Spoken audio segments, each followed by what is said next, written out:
ಈ ದಿನ ನಾವು ಅಂತ್ಯಕಾಲದಲ್ಲಿ ಲೋಕದ ಪರಿಸ್ಥಿತಿಗಳು ಹೇಗೆ ಇರ್ತದೆ ಎಂಬ ಒಂದು ವಿಷಯವಾಗಿ ಧ್ಯಾನ ಮಾಡೋಣ. World condition in the last days ಅಂದರೆ ನಾವೀಗ ಜೀವಿಸುತ್ತಿರುವ ಈ ಅಂತ್ಯಕಾಲದಲ್ಲಿ ಹೇಗೆ ಏನೇನು ನಡೆಯುತ್ತೆ ಲೋಕದಲ್ಲಿ ಎಂಬುದನ್ನು ನಾವು ಸ್ವಲ್ಪ ಹೊತ್ತು ಧ್ಯಾನ ಮಾಡೋಣ.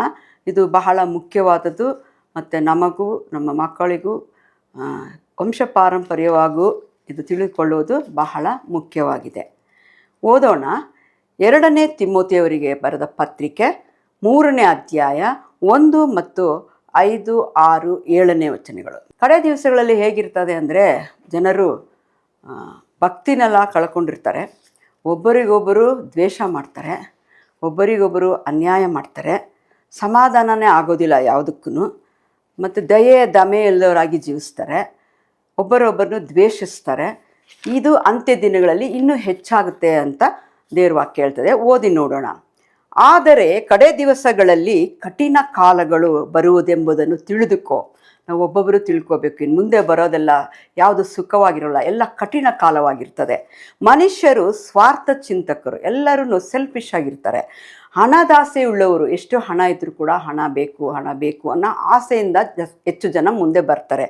ಬಡಾಯಿ ಕೊಚ್ಚುವವರು, ಏನು ಇಲ್ಲದಿದ್ದರೂ ಸುಮ್ಮನಾದರೂ ಬಡಾಯಿ ಕೊಚ್ಕೊಳ್ಳೋರು, ಅಹಂಕಾರಿಗಳು ಮತ್ತು ಅಹಂಕಾರ, ದೂಷಕರು, ತಂದೆ ತಾಯಿಗಳಿಗೆ ಗೌರವ ಕೊಡದೇ ಇರುವಂಥ ಜನರು, ಮತ್ತು ದೇವರ ಭಯನೇ ಇಲ್ಲದವರು, ಮಮತೆ ಇಲ್ಲದವರು, ಸಮಾಧಾನ ಆಗದವರು, ದಮೆ ಇಲ್ಲದವರು, ಉಗ್ರತೆ ಉಳ್ಳವರು, ಮತ್ತು ಒಳ್ಳೆಯದನ್ನು ಪ್ರೀತಿಸಿದವರು ಇನ್ನು ಮುಂದೆ ಹೆಚ್ಚಾಗ್ತಾರೆ ಅಂತ ದೇವರ ವಾಕ್ಯ ಹೇಳ್ತದೆ. ದ್ರೋಹಿಗಳು, ದುಡುಕಿನವರು, ಉಬ್ಬಿಕೊಂಡವರು, ದೇವರನ್ನು ಪ್ರೀತಿಸದವರು, ದೇವರ ಮೇಲೆ ಪ್ರೀತಿ ಇಲ್ಲದವರು ಕೂಡ ಇನ್ನು ಮೇಲೆ ಬಹಳ ಹೆಚ್ಚಾಗ್ತಾರೆ.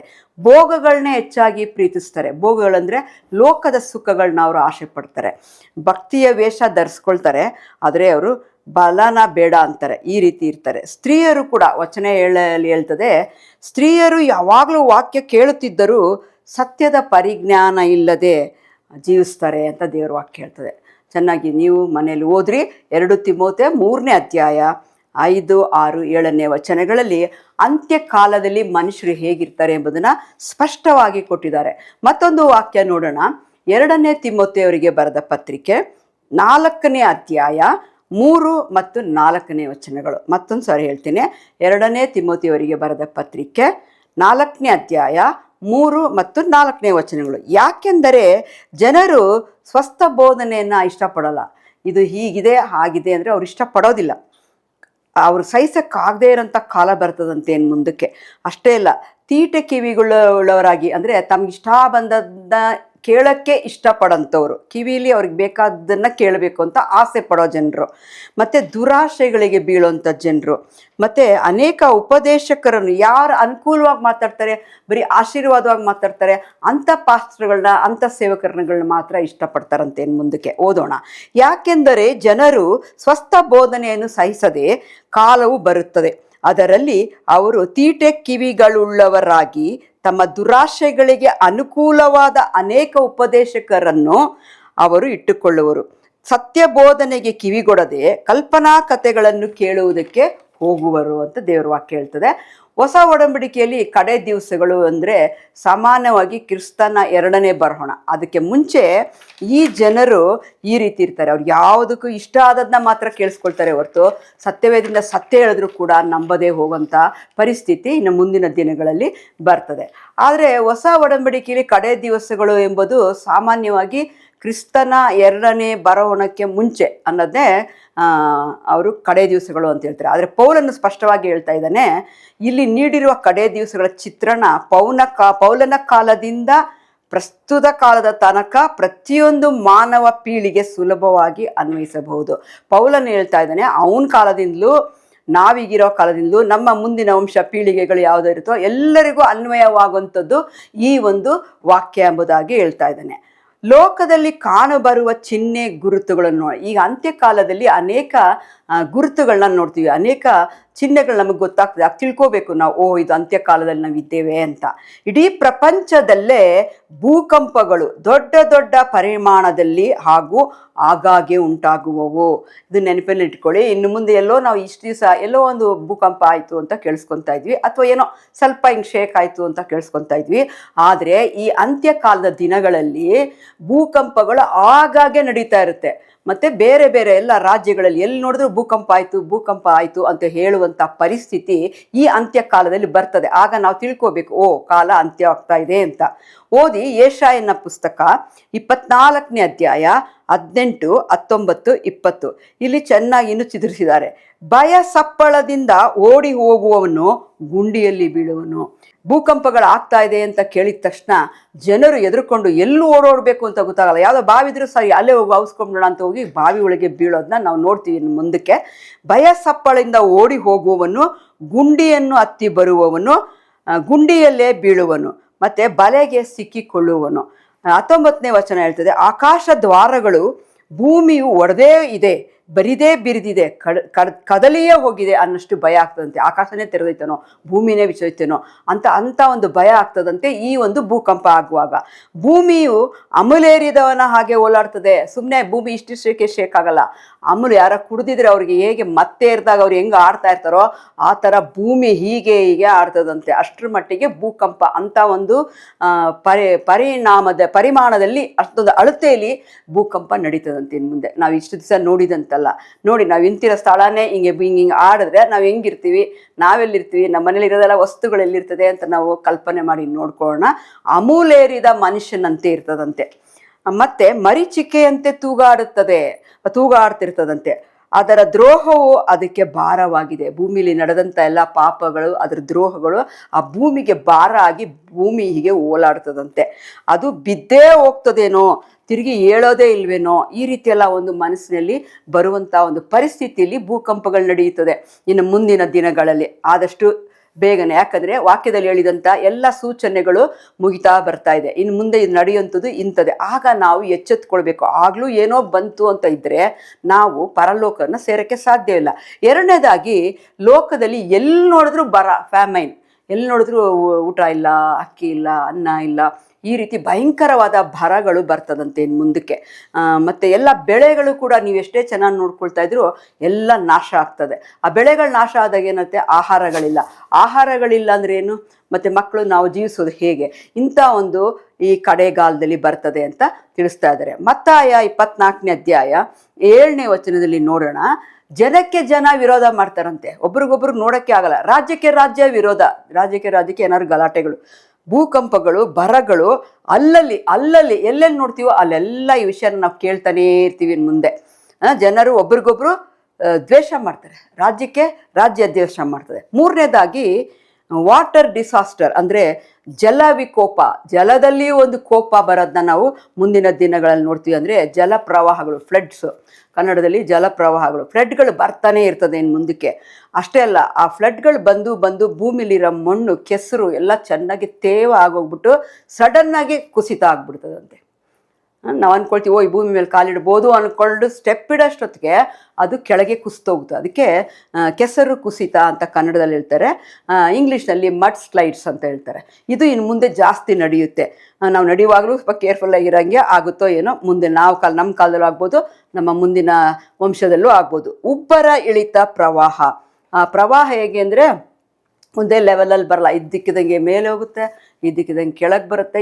ನಾವು ನೆನೆಸೋದ ರೀತಿಲಿ ಯಾವ ಕಡೆಯಿಂದ ಒಂದು ಫ್ಲಡ್ ಬರುತ್ತೆ ಅಂತ ನಮ್ಗೆ ಅರ್ಥ ಆಗದ ರೀತಿಲಿ ಉಬ್ಬರ ಇಳಿತ ಪ್ರವಾಹಗಳು ಬರುತ್ತಂತೆ. ಇದು ಮೂರನೇ ಒಂದು ಅಂಶ. ನಾಲ್ಕನೇದಾಗಿ ನೋಡಬೇಕಾದ್ರೆ ವಿಲಕ್ಷಣ ರೋಗಗಳು. ಈ ರೋಗಗಳನ್ನ ನಾವು ಇಷ್ಟು ದಿವಸ ನೋಡೇ ಇಲ್ಲ. ಕೋವಿಡ್ನ ನಾವು ಕೇಳಿರಲಿಲ್ಲ, ಕೇಳಿದ್ಮೇಲೆ ಅದ್ರ ಸಂಪೂರ್ಣವಾಗಿ ಚೆನ್ನಾಗಿ ಗೊತ್ತು. ಇನ್ನು ಮುಂದಕ್ಕೆ ಬರೋ ರೋಗಗಳು ಹೆಸರು ನಾವು ಕೇಳಿರಲ್ಲ, ಅದು ಯಾಕೆ ಬರುತ್ತೆ ಅಂತಲೂ ಗೊತ್ತಾಗಲ್ಲ, ಅದಕ್ಕೆ ಟ್ರೀಟ್ಮೆಂಟು ಇರೋದಿಲ್ಲ, ಅದಕ್ಕೆ ಮೆಡಿಸನ್ನು ಇರೋದಿಲ್ವಂತೆ. ವಿಲಕ್ಷಣ ರೋಗಗಳು ಅಂತಾರೆ. ಮತ್ತು ಇದಕ್ಕೆ ಯಾವ ಅಕ್ರಮವಾದ ಔಷಧಿಗಳು, ಸುಮ್ಮನೆ ಏನೋ ಔಷಧಿ ಕೊಡ್ತೀವಿ ಅಂತ ಕೊಡ್ತಾರೆ, ಆದರೆ ಯಾವ ಔಷಧನೂ ಕೆಲಸ ಮಾಡಲ್ಲ. ಇದಕ್ಕೆ ಯಾವ ಟ್ರೀಟ್ಮೆಂಟ್ ಇಲ್ಲದೆ ಇರೋಂಥ ರೋಗಗಳು ಇನ್ನು ಮುಂದೆ ಬರ್ತದೆ ಅಂತ ದೇವ್ರ ವಾಕ್ಯ ಹೇಳ್ತದೆ. ಐದನೇದಾಗಿ ಏನಂದರೆ ನೈತಿಕತೆಯಲ್ಲಿ ಕುಸಿತ. ಅಂದರೆ ಮಾರಲಿಟಿಯಲ್ಲಿ, ನಮ್ಮ ಮಾರಲಲ್ಲೆಲ್ಲ ಬರೀ ಸುಳ್ಳು ಮೋಸಗಳು, ನೀತಿನೇ ಇರೋದಿಲ್ಲ, ಆ ರೀತಿ ಬರ್ತದಂತೆ. ಯಾಕಂದರೆ ಜಡ್ಜಸ್ ಅಲ್ಲಿ ಹೇಳುತ್ತೆ, ನ್ಯಾಯಾಧೀಶರು 21, 25ನೇ ವಚನದಲ್ಲಿ ಹೇಳ್ತದೆ, ಪ್ರತಿಯೊಬ್ಬನು ತನ್ನ ಮನಸ್ಸಿಗೆ ಬಂದಂತೆ ದಂಡಿತನಂತೆ. ಯಾರು ಇವ್ರು ನಮ್ಮ ಪ್ರೈಮ್ ಮಿನಿಸ್ಟ್ರು, ಇವ್ರು ಚೀಫ್ ಮಿನಿಸ್ಟ್ರು, ಇವರು ನಮ್ಮ ಬಾಸು, ಇವ್ರು ನಮ್ಮ ಯಜಮಾನ ಅಂತ ಯಾರಿಗೂ ಕೇರ್ ಮಾಡಲ್ಲಂತೆ.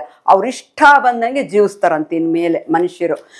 4ನೇದಾಗಿ, 5ನೇದಾಗಿ, 6ನೇದಾಗಿ ನೋಡಬೇಕಾದ್ರೆ ಪ್ರಯಾಣಗಳು ಜಾಸ್ತಿ ಆಗ್ತದಂತೆ. ಸುಮ್ಮನೆ ಇಲ್ಲಿಂದ ಆ ಊರಿಗೆ ಹೋಗೋದು, ಆ ಊರಿಂದ ಈ ಊರಿಗೆ ಬರೋದು, ಇಲ್ಲಿ ಕೆಲಸ ಹುಡ್ಕೊಂಡು ಅಲ್ಲಿಗೆ ಹೋಗೋದು, ಈ ರೀತಿ ಜನಗಳು ಹುಚ್ಚು ಬಂದಂಗೆ ಬೇರೆ ಬೇರೆ ಕಡೆ ಓಡಾಡೋದನ್ನ ನಾವು ನೋಡ್ತೀವಂತೆ. ಅಷ್ಟೇ ಇಲ್ಲ, ಆದರೆ ಒಂದು ಮಾತ್ರ ಏನಂದರೆ, ಜನಗಳಿಗೆ, ಪ್ರತಿಯೊಬ್ಬ ಮನುಷ್ಯರಾಗಲಿ, ಸಣ್ಣವರಾಗಲಿ, ಯವನಸ್ಥರಿಗಾಗಲಿ ಒಳ್ಳೆ ಜ್ಞಾನ ಬರ್ತದಂತೆ. ಅಂತ್ಯಕಾಲದಲ್ಲಿ ತುಂಬ ಜ್ಞಾನ ಬರೋದನ್ನ ನೋಡ್ತೇವೆ. ಆ ಬರೋದ್ರಿಂದಲೇ ಅವ್ರು ಯಾರ ಮಾತನ್ನು ಕೇಳಲ್ಲ, ಅವ್ರು ಇಷ್ಟ ಬಂದಂಗೆ ಜೀವಿಸ್ತಾರೆ ಅಂತ ಹೇಳ್ತಾರೆ. ಬಹು ಜನರು ಅತ್ತಿತ್ತ ತಿರುಗೋರು. ಇದು ದಾನಿಯೇಲ 12ನೇ ಅಧ್ಯಾಯ 4ನೇ ವಚನದಲ್ಲಿ ಕಡೆ ಲೈನಲ್ಲಿ ಬರುತ್ತೆ ಅನಿಸುತ್ತೆ. ಇಲ್ಲಿ ಜ್ಞಾನ ಹೆಚ್ಚುವುದು, ಜನರು ಇಷ್ಟ ಬಂದ ಕಡೆಗೆ ಅಲ್ಲಿಂದ ಇಲ್ಲಿಗೆ ಓಡಾಡ್ತಾ ಇರ್ತಾರಂತೆ. ಇದನ್ನೆಲ್ಲ ನಾವು ಚೆನ್ನಾಗಿ ತಿಳ್ಕೊಂಡು, ಇದಕ್ಕೆ ಏನಕ್ಕೆ ಹೇಳ್ತಾ ಇದ್ದೀನಿ, ಅಂತ್ಯಕಾಲ ನಡೆಯುವಾಗ ನಾವು ಇದನ್ನು ತುಂಬ ಒಂದು ಸರಾಗವಾಗಿ ತಗೊಳ್ಬಾರ್ದು. ಯಾಕಂದರೆ ನಾವು ಈ ಮುಗಿದ ಮೇಲೆ ಎಲ್ಲಿ ಹೋಗ್ತೀವಿ, ಹೇಗೆ ಹೋಗ್ತೀವಿ, ನಾವು ಪರಲೋಕಕ್ಕೆ ಹೋಗ್ತೀವ, ಪರಲೋಕದಲ್ಲಿ ಹೋಗೋಲಿಕ್ಕೆ ನಾವು ಆ ರೀತಿ ನಡ್ಕೊಂಡಿದ್ದೀವ ಈ ಲೋಕದಲ್ಲಿ, ಇದನ್ನೆಲ್ಲ ಆಲೋಚನೆ ಮಾಡಬೇಕು. ಅದಕ್ಕೆ ದೇವರ ವಾಕ್ಯದಲ್ಲಿ ಇಷ್ಟೊಂದು ನಮಗೆ ತಿಳಿಯಪಡಿಸಿದ್ದಾರೆ. 7ನೇದಾಗಿ ಮೃಗದ ಮುದ್ರೆಯ ಶಿಕ್ಷಣ. ಅದು ಒಂದು ಸೈತಾನನಿಗೆ ಸೇರಿದಂಥ ಒಂದು ಪ್ರಾಣಿ. ಅದೇನೆಂದರೆ ಅದನ್ನು ಓದಲೇಬೇಕು ನೀವು ಅಂತ ನಮಗೆ ಕಂಪಲ್ ಮಾಡೋಂಥ ಒಂದು ಸ್ಥಿತಿ ಕೂಡ ಬರ್ತದೆ. ಅതെಂದರೆ ಕರಾರು ಮಾಡ್ತದೆ, ಮೊದಲೇ ಇದನ್ನೆಲ್ಲ ತಿಳ್ಕೋಬೇಕು ಅನ್ನೋದಕ್ಕಾಗಿ. ಅಂದರೆ ಪ್ರಕಟಣೆ 13ನೇ ಅಧ್ಯಾಯ 11ರಿಂದ 18 ವಚನಗಳಲ್ಲಿ ಇದನ್ನು ನಾವು ಚೆನ್ನಾಗಿ ನೋಡ್ಬೋದು. ಕರಾರು ಮಾಡುವುದು ಅಂದರೆ ಕಂಡೀಷನ್ ಮಾಡೋದು. ಮೃಗದ ಮುದ್ರೆ ಬಗ್ಗೆ ನಾವು ತಿಳ್ಕೋಬೇಕು ಅಂತ ಕಂಡೀಷನ್ ಮಾಡ್ತಾರೆ. ಅಂದರೆ ಮೃಗದ ಮುದ್ದೆ ಅನ್ನೋಕ್ಕೆ ಬದಲಾಗಿ 666 ಅಂತ ಹೇಳಿದ್ರೆ ನಮಗೆಲ್ಲ ಬೇಗ ಈಸಿ ಆಗ್ತದೆ. ನಾವು ಕ್ರೈಸ್ತರು ಎಲ್ಲರೂ ಕೇಳಿದ್ದೀವಿ, 6 ಬರುತ್ತೆ, 666 ಬರುವಾಗ ಏನೋ ನಡೆಯುತ್ತೆ, ಇಷ್ಟು ಗೊತ್ತು ನಮಗೆ ಸಂಡೇ ಸ್ಕೂಲ್ಗಳಿಂದ. ಆದರೆ ಇದ್ರ ಪೂರ್ತಿಯಾಗಿ ನಾವು ತಿಳ್ಕೊಳ್ಳೋಂಗೆ, ಅದರಂತೆ ನಡ್ಕೊಳ್ಳೋಂಗೆ ನಮ್ಮನ್ನು ಬಲವಂತ ಮಾಡ್ತಾರಂತೆ. ಇದು ಈ ಬಗ್ಗೆ ಶಿಕ್ಷಣ ಹೆಚ್ಚಾಗ್ತದೆ. ಓದೋಣ. ಪ್ರಕಟಣೆ 13ನೇ ಅಧ್ಯಾಯ 11ರಿಂದ 18ನೇ ವಚನವರೆಗೆ. ಭೂಮಿಯೊಳಗಿಂದ ಸುಳ್ಳು ಪ್ರವಾದಿ ಎಂಬ ಮೃಗವನ್ನು ಕುರಿತಿದ್ದು. ಭೂಮಿಯಿಂದ ಬರುತ್ತಂತೆ ಈ ಮೃಗ. ಮತ್ತೊಂದು ಮೃಗ ಬರುತ್ತೆ, ಅದು ಭೂಮಿಯೊಳಗಿಂದ ಬರುವುದನ್ನು ಕಂಡೆನು. ಇದಕ್ಕೆ ಟಗರುಗಿರುವಂತೆ 2 ಕೊಂಬುಗಳಿದ್ದವು. ಘಟಸರ್ಪದಂತೆ ಮಾತಾಡಿತು. ಅದು ಮಾತಾಡುವಾಗ ಒಂದು ದೊಡ್ಡ ಸರ್ಪದಂತೆ ಮಾತಾಡ್ತಾ ಇತ್ತಂತೆ. ಈ 12ನೇ ವಚನ ಹೇಳ್ತದೆ, ಈ ಮೃಗವು ಮೊದಲನೆಯ ಮೃಗದ ಅಧಿಕಾರವನ್ನೆಲ್ಲ ಅದರ ಸನ್ನಿಧಿಯಲ್ಲೇ ನಡೆಸ್ತದಂತೆ. ಮತ್ತು ಈ ಮೃಗ ಯಾವಾಗ ಮೊದಲನೇ ಮೃಗ ಬರ್ತಾನ ಅಧಿಕಾರನೆಲ್ಲ ನಡೆಸ್ತದಂತೆ. ಇದು ಮರಣಕರವಾದ ಗಾಯ ವಾಸಿಯಾದ ಮೊದಲನೆಯ ಮೃಗಕ್ಕೆ ಭೂಲೋಕವು ಭೂನಿವಾಸಿಗಳು ನಮಸ್ಕರಿಸುವಂತೆ ಮಾಡುವಂಥದ್ದಾಗಿದೆ. ಈ ಮೃಗಕ್ಕೆ ಭೂಮಿಯವರೆಲ್ಲರೂ ಬಂದು ನಮಸ್ಕಾರ ಮಾಡಬೇಕು, ಆ ಥರ ಮಾಡ್ತಾರಂತೆ. ಇದು 666 ಅಂತ ಹೇಳೋಂಥ ಒಂದು ಪ್ರಾಣಿ, ಸೈತಾನದ ಸೇರಿದ್ದು. ಇದಕ್ಕೆ ಮನುಷ್ಯರೆಲ್ಲ ನಾವು ಅಡ್ಡು ಬೀಳಬೇಕು ಅನ್ನೋದಾಗಿ ಮಾಡ್ತೀವಿ. ಇದು ಒಂದು ಮತ್ತು ಇದು ಭಾಳ ಸೂಚಕ ಕಾರ್ಯಗಳನ್ನೆಲ್ಲ ಮಿರಕಲ್ಸ್ ಎಲ್ಲ ಮಾಡಿ ನಮಗೆ ತೋರಿಸ್ತದಂತೆ. ಆಕಾಶದಿಂದ ಮಿರಕಲ್ಸು, ಭೂಮಿಯಲ್ಲಿ ಮಿರಕಲ್ಸು, ಇದೆಲ್ಲ ಮಾಡಿ ನಮ್ಮನ್ನ ಆಕರ್ಷಣೆ ಮಾಡಿ ಮರಳುಗೊಳಿಸ್ತದಂತೆ. ಮತ್ತು ಅದು ಕತ್ತಿಯಿಂದ ಗಾಯ ಹೊಂದ್ರೂ ಸಾಯದೆ ಬದುಕಿ ಮೃಗದ ಘನಕ್ಕಾಗಿ ವಿಗ್ರಹವನ್ನು ಮಾಡಿಸಿಕೊಳ್ಳುವೆಂದು ಬೇಕೆಂದು ಬೋಧಿಸ್ತದೆ. ನೋಡಿ, ಈ ಮಿರಕಲ್ಸ್ನೆಲ್ಲ ಮಾಡಿ ಈ ಮೃಗನ ಒಂದು ಶಿಲೆಯಾಗಿ ಮಾಡಿಕೊಂಡು ಇದನ್ನೇ ನೀವು ಪೂಜೆ ಮಾಡಬೇಕು ಅಂತೇಳಿ ನಮಗೆ ಬೋಧಿಸ್ತದಂತೆ. ಇದಲ್ಲದೆ ಮೃಗದ ವಿಗ್ರಹಕ್ಕೆ ಜೀವ ಕೊಡೋ ಸಾಮರ್ಥ್ಯನೂ ಇರ್ತದಂತೆ. ಅದಕ್ಕೆ ಜೀವ ಕೊಡೋಂಥ ಅಧಿಕಾರನೂ ಬರ್ತದೆ. ಅವಾಗ ಈ ವಿಗ್ರಹ ಮಾತಾಡ್ತದಂತೆ. ನಮಸ್ಕರಿಸದೆ ಓದೋವರಿಗೆ ಮರಣದಂಡನೆಯನ್ನು ಕೊಡುತ್ತದೆ. ಇದನ್ನು ಕೆಲವು ಪುಸ್ತಕಗಳಲ್ಲಿ ನಾನು ಓದಿದೆ. ರೋಬೋಗೆ ಇದನ್ನು ಕಂಪೇರ್ ಮಾಡ್ತಾರೆ. ಆ ರೋಬೋ ಬರುತ್ತೆ, ಅದು ಏನೇನು ನಾವೇನು ಕೇಳಿದ್ರು ಉತ್ತರ ಕೊಡುತ್ತೆ, ನಾವು ಏನು ಹೇಳಿದ್ರು ಮಾತಾಡುತ್ತೆ, ಎಲ್ಲ ಮಾಡುತ್ತೆ. ಕಡೆಗೆ ಅದು ಹೇಳ್ದಂಗೆ ನಾವು ಕೇಳಿದಿರ ಅದು ನಮ್ಮ ಮನಸ್ಸು ಕೊಂದಾಗ್ತದೆ ಅಂತ ಯಾವುದೋ ಒಂದು ಪುಸ್ತಕದಲ್ಲಿ ನಾನು ಓದಿದೆ. ಅದೇ ಇರಬೇಕು ಈ ಮೃಗದ ವಿಗ್ರಹ. ಇದು ಮಾತಾಡ್ತದೆ, ಅದಕ್ಕೆ ನಮಸ್ಕಾರ ಮಾಡದೇ ಇರೋರಿಗೆ ದಂಡನೆಯನ್ನು ಕೊಡ್ತದೆ. 2ನೇ ಮೃಗ ಚಿಕ್ಕವರು, ಐಶ್ವಂತರು, ದೊಡ್ಡವರು, ಸ್ವತಂತ್ರರು ಎಲ್ಲರ ಮೇಲೂ ಹಣೆ ಮೇಲೆ ಒಂದು ಗುರುತು ಹಾಕೋಬೇಕು ಅಂತ ಇದು ಬಲವಂತ ಮಾಡುತ್ತಂತೆ. ಯಾರಿಗೆ ಆ ಗುರುತಿಲ್ವೋ ಅವರಿಗೆ ಯಾವ ಒಂದು ಕ್ರಯ ವಿಕ್ರಯ ನಡೆಸಬಾರದು ಅಂತ ಆಜ್ಞೆ ಮಾಡ್ತದಂತೆ. ಈ ಒಂದು ವಿಗ್ರಹ ನಮ್ಮನ್ನ ಇದಕ್ಕೆ ಒಪ್ಕೊಳ್ದೆ ಹೋದರೆ, ಇದು ಹೇಳಿದ ಮುದ್ರೆನ ನಾವು ಹಾಕ್ಸ್ಕೊಳ್ದೆ ಹೋದರೆ ನಮಗೆ ಯಾವ ರೇಷನ್ ಆಗಲಿ ಅಂತ ಏನಾದ್ರು ತಗೊಳ್ಳೋದಾಗಲಿ ಏನಾದ್ರು ಮಾಡೋದಾಗಲಿ ಯಾವುದು ಕ್ರಯ ವಿಕ್ರಯ ಯಾವುದನ್ನು ನಾವು ತಗೊಳಕ್ಕಾಗಲ್ಲ. ಇದಕ್ಕೆ ಜ್ಞಾನ ಅಡಕವಾಗಿರ್ತದಂತೆ. ಈ ಮೃಗಕ್ಕೆ ಬುದ್ಧಿವಂತ ಅಂದರೆ ಅಷ್ಟು ಬುದ್ಧಿವಂತ ಅಂತೆ. ಇದಕ್ಕೆ ಒಂದು ಅಂಕೆ ಇದೆ, ಅದೇ 666 666 ಎಂಬುದಾಗಿ. ಆದ್ದರಿಂದ ಮನುಷ್ಯನು ತನ್ನ ಹಿಡಿತದಲ್ಲೇ ಇರೋದಿಲ್ವಂತೆ, ದುರಾಸೆಯಿಂದ ತುಂಬಿರ್ತಾನಂತೆ, ಸಲಿಂಗ ಸಂಬಂಧಗಳು ಇಟ್ಕೊಳ್ತಾನಂತೆ, ಹಿಂಸೆಗಳು ಕುಟುಂಬದಲ್ಲಿ, ಜಂಬ ಅಪರಾಧ ಇದೆಲ್ಲ ನಡೀತದಂತೆ. ಮತ್ತು ಕಡೇ ದಿವಸಗಳಲ್ಲಿ ಕಠಿಣ ಕಾಲ ಬರ್ತದೆ ಅಂತ ಇದನ್ನೇ ಅವ್ರು ಹೇಳಿದ್ದು. ಬಡಾಯಿ ಕೊಚ್ಕೊಳ್ಳೋದು, ಸುಳ್ಳು ಹೇಳೋದು, ದ್ವೇಷ ಮಾಡೋದೆಲ್ಲ ಬರುತ್ತೆ. ಕಡೆಯದಾಗಿ ಇಡೀ ಲೋಕನೇ ಮಾಲಿನ್ಯದಿಂದ ತುಂಬಿಕೊಳ್ತದೆ. ವರ್ಲ್ಡ್ ವೈಡ್ ಪೊಲ್ಯೂಷನ್, ಇಡೀ ಪ್ರಪಂಚದಲ್ಲೇ ಒಂದು ಕೊಳಕು, ಒಂದು ಡಸ್ಟ್ಗಳು ತುಂಬಿಕೊಂಡು ಎಲ್ಲ ಇದರಲ್ಲಿ ಹವಾಮಾನದಲ್ಲಿ ಎಲ್ಲ ಬದಲಾವಣೆಗೆ ಉಂಟಾಗ್ತದೆ. ಚಂಡಮಾರುತಗಳು ಅಂದರೆ ಫ್ರೀಕ್ ಸ್ಟಾರ್ಮ್ಸ್ಗಳು, ದೊಡ್ಡ ದೊಡ್ಡ ಭಯಂಕರವಾದ ಚಂಡಮಾರುತಗಳು ಬರ್ತದೆ. ಮತ್ತು ಈಗ ಧಾರ್ಮಿಕದಲ್ಲಿ ಏನೇನು ನೋಡೋಣ, ಧರ್ಮದಲ್ಲಿ ಇದೆಲ್ಲ ಲೌಕಿಕವಾಯಿತು. ಧಾರ್ಮಿಕದಲ್ಲಿ ಏನಾಗ್ತದೆ ಅಂತ್ಯಕಾಲದಲ್ಲಿ ಅಂದರೆ ಕ್ರೈಸ್ತರಿಗೇನೆ ಯಾರ ಮೇಲೂ ನಂಬಿಕೆ ಇಲ್ವಂತೆ, ಅವರು ಯೇಸು ಸ್ವಾಮಿ ಮೇಲೆ ನಂಬಿಕೆನೂ ಬಿಟ್ಟುಬಿಡ್ತಾರಂತೆ. ಮತ್ತು ಮುಂದಣ ದಿನಗಳಲ್ಲಿ ಕೆಲವರು ವಂಚಿಸುವ ಆತ್ಮಗಳಿಗೆ ಆ ದೆವ್ವಗಳ ಬೋಧನೆಗಳಿಗೆ ಲಕ್ಷ್ಯ ಕೊಟ್ಟು ಕ್ರಿಸ್ತ ನಂಬಿಕೆಯಿಂದ ಬಿಟ್ಟು ಹಿಂದಕ್ಕೆ ಹೋಗ್ತಾರಂತೆ. ಇದಕ್ಕೆಲ್ಲ ವಾಕ್ಯನೂ ಇದೆ, ಮನೆಯಲ್ಲಿ ನೀವು ಓದ್ರಿ. 1 ತಿಮೋಥೆ 4:1 ವಚನ, 1 ತಿಮೋಥೆ 4ನೇ ಅಧ್ಯಾಯ 1ನೇ ವಚನ. ಮತ್ತೆ ಅಷ್ಟೇ ಅಲ್ಲ, ಅಪನಂಬಿಕೆಯನ್ನು ತುಂಬ ಜಾಸ್ತಿ ಆಗ್ತದಂತೆ, ಮಾಟ ಮಂತ್ರಗಳು ಜಾಸ್ತಿ ಆಗ್ತದಂತೆ, ಸುಳ್ಳು ಕ್ರೈಸ್ತರು ಜಾಸ್ತಿ ಆಗ್ತಾರಂತೆ, ಸುಳ್ಳು ಪ್ರವಾದಿಗಳು ಜಾಸ್ತಿ ಆಗ್ತಾರಂತೆ. ದೇವರ ಆದುಕೊಂಡವರನ್ನು ಮೋಸಗೊಳಿಸೋಕ್ಕೇನೆ ಈ ದೊಡ್ಡ ದೊಡ್ಡ ಸೂಚಕ ಕಾರ್ಯಗಳನ್ನ ಇದು ಮಾಡಿ ನಮಗೆ ತೋರಿಸ್ತದೆ ಅಂತ. ಇದು ಧಾರ್ಮಿಕವಾಗಿ ನಡೆಯುವಂಥದ್ದು. ಸರಿ, ರಾಷ್ಟ್ರವಾಗಿ ಏನು ನಡೀತದೆ ಅಂತಲೂ ನೋಡ್ಬಿಡೋಣ. ರಷ್ಯಾದಲ್ಲಿ ಬೆಳವಣಿಗೆ ಜಾಸ್ತಿ ಆಗ್ತದೆ. ಅದು ಬಂದು HKL 38 ಮತ್ತು 39ನೇ ವಾಕ್ಯದಲ್ಲಿ ನಾವು ಓದ್ಬೋದು. ಮತ್ತು ಅಷ್ಟೇ ಅಲ್ಲ, ಚದುರಿರೋ ಎಲ್ಲ ದೇಶಗಳನ್ನು ದೇವರು ಕೂಡಿಸ್ತಾರೆ. ಮತ್ತು ನಮ್ಮಲ್ಲಿ ಯಾರಾದರೂ ಭೂಲೋಕದ ಕೊರೆಯವರೆಗೂ ಒಯ್ಯಲ್ಪಟ್ಟರು ಅಲ್ಲಿಂದಲೂ ದೇವರಾದ ಯೆಹೋವ ನಮ್ಮನ್ನು ಕರೆತರ್ತಾನೆ ಕಡೆಗಾಲದಲ್ಲಿ. ಅಂದರೆ ಧರ್ಮೋಪದೇಶ ಕಾಂಡ, ಡಿಟರ್ನಮಿ 30ನೇ ಅಧ್ಯಾಯ 3 ಮತ್ತು 4ನೇ ವಚನಗಳು ಇದನ್ನು ನಾವು ಸಂಪೂರ್ಣವಾಗಿ ಓದ್ಬೋದು. ತನ್ನ ಭೂಮಿಗೆ ಸಂತತಿಯನ್ನು ಕ್ರಮವಾಗಿ ಹಿಂತಿರುಗುವಿಕೆ ಮೂಡಲಿಂದ ತರುವೆನು, ನಿನ್ನವರನ್ನು ಪಡವಲಿಂದ ಕೂಡಿಸುವೆನು ಅಂತ ದೇವ್ರು ಹೇಳ್ತಾ ಇದ್ರಿ. ವಾಕ್ಯ ನೀವೆಲ್ಲೇ ಇದ್ರೂ ನಾವು ಒಂದೇ ಕೂಡಿಸ್ತೀವಿ ಅಂತ.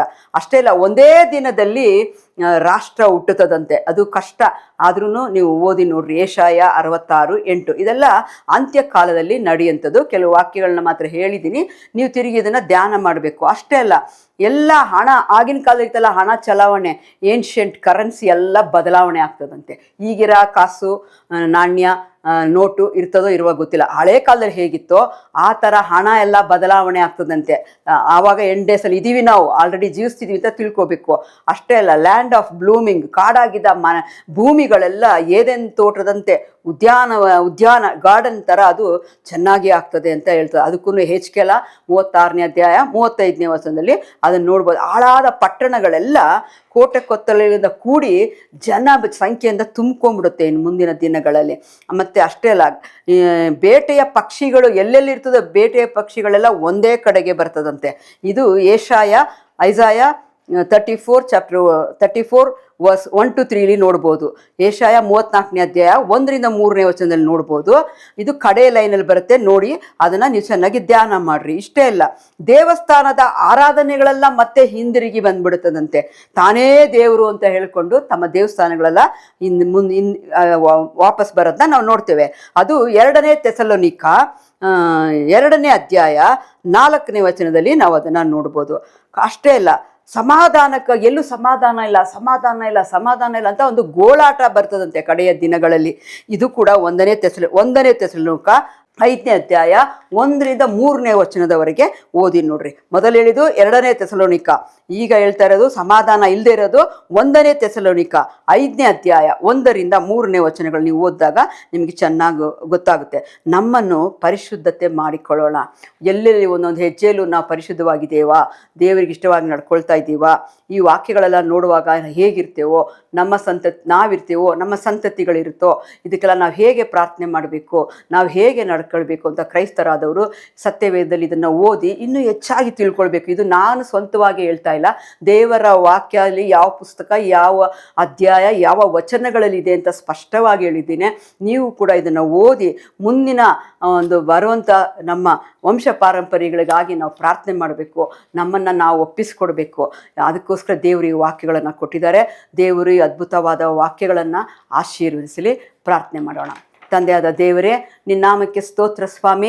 ಅಪ್ಪ, ಈ ಚಿಹ್ನೆಗಳು ಕಾಣುವುದಕ್ಕೆ ಮುಂಚೆ ನಾವು ಕುಟುಂಬದವರು, ಸಭೆಯವರು ಇದಕ್ಕಾಗಿ ಪ್ರಾರ್ಥನೆ ಮಾಡುವಂತೆ ನಮ್ಮನ್ನು ಎಚ್ಚರಿಸು, ಹೆಬ್ಬರಿಸು ಅಪ್ಪ. ಇದೇನೋ ಒಂದು ವಾಕ್ಯ ಎಂದು ತಳ್ಳಿಬಿಡದೆ ಒಂದೊಂದನ್ನು ಓದಿ ಜನಗಳು ಚೆನ್ನಾಗಿ ತಿಳಿದುಕೊಂಡು ಅದರಂತೆ ಜೀವಿಸಲು, ಅದರಂತೆ ಧ್ಯಾನ ಮಾಡಲು, ಅದರಂತೆ ನಡೆದುಕೊಳ್ಳಲು, ಮುಂಬರುವಂಥ ಎಲ್ಲ ಕಾರ್ಯಗಳಿಗಾಗಿ ಪ್ರಾರ್ಥನೆ ಮಾಡಲು, ತಮ್ಮ ಮಕ್ಕಳಿಗೂ ತಿಳಿಸಲು ನಮಗೆ ಜ್ಞಾನವನ್ನು ಕೊಡು ಸ್ವಾಮಿ, ಬುದ್ಧಿಯನ್ನು ಕೊಡು ಸ್ವಾಮಿ, ಅಭಿಷೇಕವನ್ನು ಕೊಡು ಕರ್ತನೆ. ಒಂದು ಆತ್ಮವು ನಷ್ಟವಾಗಬಾರದು, ಅದೇ ನಿನ್ನ ಚಿತ್ತ ಸ್ವಾಮಿ. ಅದಕ್ಕಾಗಿಯೇ ನೀವು ವಾಕ್ಯದಲ್ಲಿ ನಮಗೆಲ್ಲವನ್ನು ತಿಳಿಸಿದ್ಯಾ. ಇದು ನಮ್ಮ ಸ್ವಂತ ಬಾಯಿ ಮಾತು ಅಲ್ಲ ಕರ್ತನೆ, ನಿನ್ನ ವಾಕ್ಯದಿಂದ ಬಂದಂಥ ವಾಕ್ಯಗಳು. ಇದನ್ನು ಓದಿ ಎಲ್ಲ ನಮ್ಮ ಜನರು ಅರ್ಥ ಮಾಡಿಕೊಂಡು ಅದರಂತೆ ಜೀವಿಸುವಂತೆ ನೀವು ನಮ್ಮನ್ನು ಆಶೀರ್ವದಿಸಬೇಕಾಗಿ ನಜರೇತಿನ ಯೇಸು ಕ್ರಿಸ್ತನ ನಾಮದಲ್ಲಿ ಅಡ್ಡಬಿದ್ದು ಬೇಡಿಕೊಳ್ಳುತ್ತೇನೆ ತಂದೆಯೇ. ಆಮೇನ್, ಆಮೇನ್. ದೇವರು ಈ ವಾಕ್ಯವನ್ನು ಆಶೀರ್ವದಿಸಲಿ.